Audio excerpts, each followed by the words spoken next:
ETF index mutual funds నేర్చుకుని stock మార్కెట్లో రాణించాలనుకుంటున్నారా? వెంటనే ఈ నెంబర్కి కాల్ చేయండి.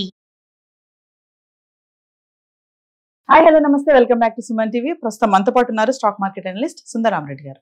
నమస్తే సార్. నమస్తే.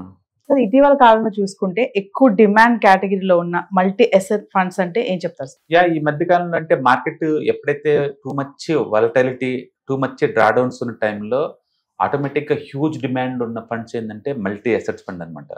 ఎక్కువ మంది అంటే ఒకే అసెట్ మీద ఫోకస్ చేస్తారండి. బెనిఫిట్ ఏంటంటే ఎక్కువ మనకి లాభాలు వస్తాయి అనమాట మార్కెట్ అప్ ట్రెండ్ లో అనుకుంటే. అదే డౌన్ ట్రెండ్ లో కానీ సడే కాలంలో ఉందనుకోండి, నీకు లాస్ కానీ లేదా రాకపోవడం కూడా అలానే ఉంటుంది. అందుకని ఒకే అసెట్ క్లాస్ మీద ఫోకస్ చేయడం ద్వారా నీకు మంచి బుల్ మార్కెట్లోనేమో మంచి లాభాలు ఎక్కువ వస్తాయి, కానీ సడే మార్కెట్ వచ్చినా డౌన్ ట్రెండ్ వచ్చిన లాస్ కూడా ఎక్కువ ఉంటాయి నీకు. అందుకని దాంట్లో ఉన్న డిసడ్వాంటేజ్ అది. నాకు అలా కాదు, మార్కెట్ పెరుగుతున్నప్పుడు పర్వాలేదు, మామూలుగా వచ్చినా పర్వాలేదు, కానీ పడుతున్నప్పుడు లాస్ పెద్ద రాకూడదు అనుకున్నాం అనుకోండి, అప్పుడు మనం డైవర్సిఫై చేయాలి. అప్పుడు ఒక ఎసెట్ కన్నా కూడా మోర్ దెన్ ఒక ఎసెట్లో పెట్టారనుకోండి, ఆ పడే రిస్క్ని ఇది మినిమైజ్ చేస్తుంది అనమాట.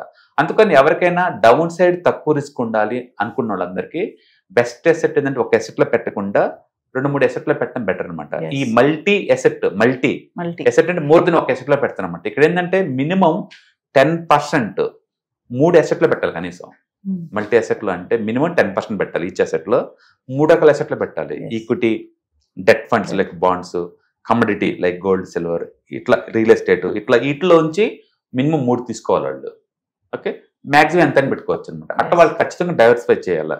ఇలా చేయటం వల్ల బెనిఫిట్ ఏంటంటే, ఇప్పుడు రియల్ ఎస్టేట్ ఇన్వెస్ట్మెంట్ ట్రస్ట్కి వెళ్ళామనుకోండి, అది యావరేజ్ మీకు 5 to 7% దాకా వచ్చింది. Rental yield guaranteed yield. అది మార్కెట్లో రైన్ అయినా షైన్ అయినా సంబంధం లేకుండా నీకు వస్తుంది. నీకు డెట్ ఫండ్స్కి వెళ్ళామనుకోండి, డిపెండ్ అపాన్ మార్కెట్ కండిషన్ బట్టేసి నీకు 7 to 10% దాకా వస్తాయి డెట్ ఫండ్స్లో. గోల్డ్లో పెట్టాను, గోల్డ్ సిల్వర్లో యావరేజ్ మీద మీకు అవి కూడా ఒక 10 to 15% దాకా వచ్చే ఛాన్స్ ఉంది. ఈక్విటీ అనుకోండి ఎక్కువ వస్తాయి, కానీ కిందకు కూడా ఎక్కువ డౌన్ అవుతుంటుంది అనమాట.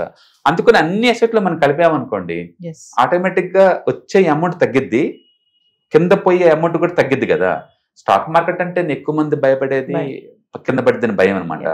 భయం లేకుండా పోతే బాగుంటుంది కదా. అందుకని మల్టీ అసెట్ క్లాస్ కి బాగా డిమాండ్ పెరిగిద్ది మార్కెట్ బాగా పడేటప్పుడల్లా. ఓకే, బట్ గుర్తుపెట్టుకోండి, బుల్ మార్కెట్ లో కూడా తక్కువ వచ్చేది కూడా ఇదే. ఎందుకంటే సింగిల్ అసెట్ లో వచ్చినట్టు రాదు కదా ఇక్కడ. అందుకని మల్టీ అసెట్ క్లాస్ లో బేర్ మార్కెట్ లోనేమో సూపర్ గా పనిచేస్తుంది, బుల్ మార్కెట్ లో ఏమో కన్జర్వేటివ్ రిటర్న్స్ వస్తూ ఉంటన్నమాట. కాబట్టి మీ రిస్క్ మినిమైజ్ అవ్వాలంటే, మంచి ఒక యావరేజ్ గ్రోత్ ఉన్న పర్వాలేదు అనుకున్న వాళ్ళందరూ better to go for multi asset fund అనమాట.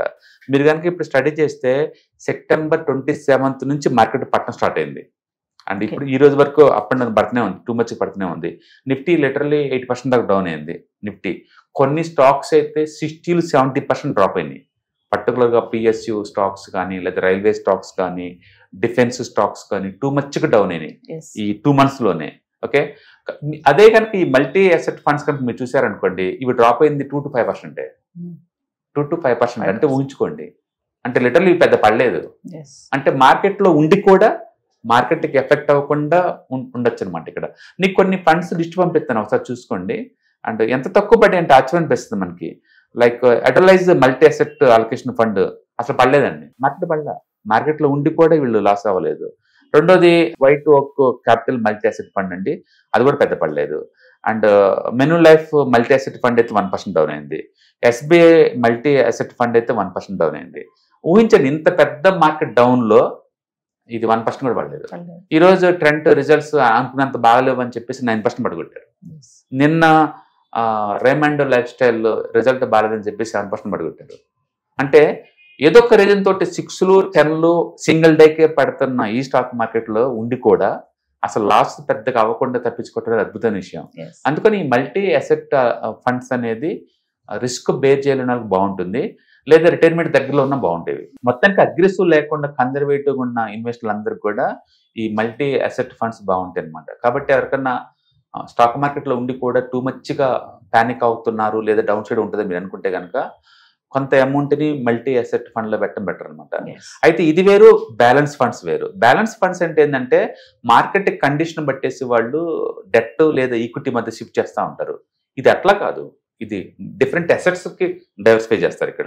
Different assets sir, multi asset funds కి ఈక్విటీ ఫండ్స్ కి డిఫరెన్స్ ఏంటి? ఈక్విటీలో అంటే 100% ఈక్విటీలో పెడతారు వాళ్ళు ఓకే 100%. దాని మీన్ ఏంటంటే సపోజ్ ఇప్పుడు స్మాల్ క్యాప్ ఈక్విటీ అన్నాను అనుకోండి, స్మాల్ క్యాప్ లో ఉన్న ఈక్విటీలో మినిమం 65% పెడతారు. Okay rest of the money ఎక్కడైనా పెట్టుకోమంటారు వాళ్ళు. ఓకే నీకు అర్థమన్నమాట. మల్టీ అసెట్ అంటే ఒక ఈక్విటీ కాదు, మినిమం 3 asset లో మినిమం 10% అని పెట్టాలి మీరు.